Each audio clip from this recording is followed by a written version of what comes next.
یہ جو 7 سالہ معصوم بچی ہے، اس کے آنکھوں میں کل جو درد تھا، جو تکلیف تھی، وہ ایز اے ماں میں فیل کر سکتی تھی کہ کیونکہ جب میں اس سے بات کرتی تو وہ کہتے تھے باجی زے خوشیجم، یعنی ہمارے معاشرے میں ہم اتنے مردہ قوم ہو گئے ہیں کہ ایک بندہ جس کی اپنی بیٹی کی عمر 7 سالہ بچی کے ساتھ اس نے یہ مکروہ فعل کیا۔ اسپیکر 11 اگست کو میرے سامنے سے ایک نیوز یہی گزری، اور وہ بھی سوشل میڈیا پہ، کیونکہ آج کل لوگ دیکھتے ہیں کہ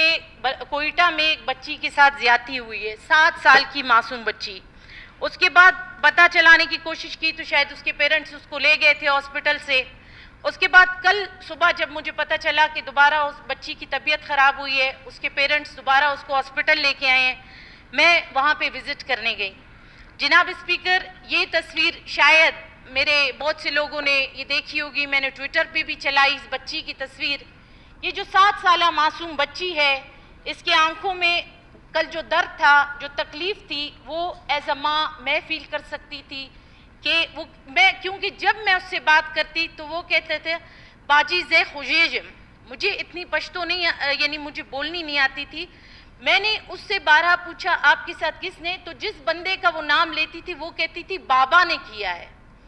تو مجھے پتہ یہ چلا، میں نے ان کے گھر والوں سے پوچھا کہ آیا یہ جو اس کے ساتھ یہ مکروہ فعل کس نے کیا ہے، تو اس نے کہا ہے جس بندے نے اس کے ساتھ کیا ہے اس کے اسی کی ہم عمر بیٹی ہے، جو یہ دونوں ایک ساتھ کھیلتے ہیں، اور یہ اس بندے کو بابا کہہ کے بلاتی ہے۔ یعنی ہمارے معاشرے میں ہم اتنے مردہ قوم ہو گئے ہیں کہ ایک بندہ جس کی اپنی بیٹی کی عمر 7 سالہ بچی کے ساتھ اس نے یہ مکروہ فعل کیا۔ تو جناب speaker, year I should say کہ جیسے ہمارے یعنی پرائم منسٹر صاحب نے کہا تھا کہ کیونکہ یہ ریپ جو کیسز ہوتے ہیں اس کا سارا ملبہ جو ہے نا یہ شارٹ کلوتھنگ کی وجہ، پتہ نہیں واٹ ایور ان کے جو الفاظ تھے، but I should share these all things. She is not wearing short clothes, she cannot speak about it herself. She didn't ask for it. The fear in her eyes says it all we failed as a society and as a human. ہم فیل ہو چکے ہیں جناب speaker. ہم لوگوں کی تحفظ کی بات کرتے ہیں، ہم گلی کوچوں میں اپنے ان معصوم بچوں کو ہم تحفظ نہیں دے پا رہے ہیں۔ ہم ان درندہ صفت لوگوں کو، ہم ان کی بیک پہ آ کے کھڑے ہوتے ہیں اگر ایسے کیسز آئیں۔ جب میں نے وہاں پہ سرجن ہیں میڈم عائشہ، میں ان کو خراج تحسین اس فلور پہ پیش کرتی ہوں، میڈم عائشہ فیض دیوار صاحبہ، جو پچھلے 10 سال سے پولیس سرجن اسی پوسٹ مارٹم کے محکمے سے منسلک ہیں اور وہ اپنی ڈیوٹیز، اپنے فرائض انجام دے رہی ہیں۔ میں نے بعد میں ان سے پتہ کیا کہ میڈم اگر اس طرح کے جتنے بھی آپ کے پاس کیس آتے ہیں، اس نے کہا بھی ریسنٹلی علمدار روڈ پہ بھی آپ کا ایک واقعہ ہوا تھا ایسا ہی، کہتے ہیں جب بھی ایسے کیسز آتے ہیں یا اس سے علاوہ خواتین کو قتل کرنے کے کیسز آتے ہیں تو ہوتا یہ ہے کہ کچھ عرصے بعد پولیس ان کو پکڑ کے سزا، ان کو زیادہ سے زیادہ 1-1.5 سال کے بعد یہ کورٹ سے رجوع کرتے ہیں اور کورٹ سے یہ باعزت بری ہو جاتے ہیں۔ جناب اسپیکر، اگر یہ باعزت بری ہو جاتے ہیں تو یہ ہمارے معاشرے کے لیے مزید ایک خطرہ ہو جاتے ہیں، کیونکہ ان کو پتہ ہے گنہگاروں کو کہ ہمیں کچھ نہیں ہونا۔ پنجگور کا جو واقعہ ہمارے بلوچستان میں ہوا آپ کے سامنے ہے کہ اس کو کیوں لے کے گئے۔ میرے پاس جناب اسپیکر تمام تر، یعنی بلوچستان میں جس ڈیٹا کی میں نے بات کی آپ سے، 2000 کی جو میں نے بات کی 53 واقعات، وہ میرے پاس ڈیٹیل میں ہے، جو میں نے ایک نیٹ ورک سائل جو HRCP کے ساتھ کام کر رہے ہیں ان سے میں نے لیا ہے۔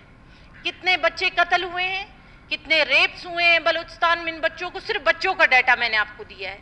تو جناب اسپیکر، اگر ہم قوانین سخت نہیں لائیں گے، اگر ہم آواز نہیں اٹھائیں گے، اگر پاک پروردگار نے ہمیں ایک جگہ دی ہے جہاں ہم بیٹھ کے لیجسلیشن کر سکتے ہیں، آیا میں کسی کو، میرے ہاتھ میں نہیں میں کسی کو روزگار دے سکوں، آیا میرے ہاتھ میں نہیں ہے میں کسی کو پانی دے سکوں، کم از کم میں اپنے تھرو اپنا فرض یہ سمجھ کر آج اس فلور پہ اس بچی کی آواز تو اٹھا سکتی ہوں۔ اس رکشے چلانے والے باپ کا کیا گناہ تھا؟ اس کی بچی تو کھیلنے گئی تھی، اس بچی کے جسم پہ وہ داغ، اس بچی کے وہ جو بال نوچے گئے تھے، جو اس کے کان پہ زخم، جو اس کے ہاتھ پہ زخم، جو اس کے جسم پہ زخم، اس کی تکلیف کو کم از کم ایز اے ماں میں برداشت نہیں کر پا رہی تھی۔ اس کی ماں بیٹھ کے اس کے پاس رو رہی تھی, اس کا والد رو رہا تھا, وہ بچی اتنی تکلیف میں تھی. یعنی ایک دن گزرنے کے بعد بھی جب وہ ہاسپٹل میں آئی, تو لہٰذا میری اس ایوان سے ایز اسپیکر چیئر آپ سے کہ اس گناہ کو کم از کم ہم آگے بڑھنے نہ دیں, تو اس کے لیے جو زینب الرٹ لایا گیا تھا ایکٹ جو قومی اسمبلی میں پاس ہوا ہے, ہم فی الفور ایسا ہی کوئی قانون نافذ کریں تاکہ ایسے لوگ عبرتناک سزا پائیں, ایسے لوگوں کو ہینگ آؤٹ کیا جائے, نہ کہ 1-1.5 سال کے بعد وہ رہا ہو جائیں اور مزید ہمارے معاشرے کے لیے ایک گند ثابت ہوں. تھینک یو جناب. بہت شکریہ.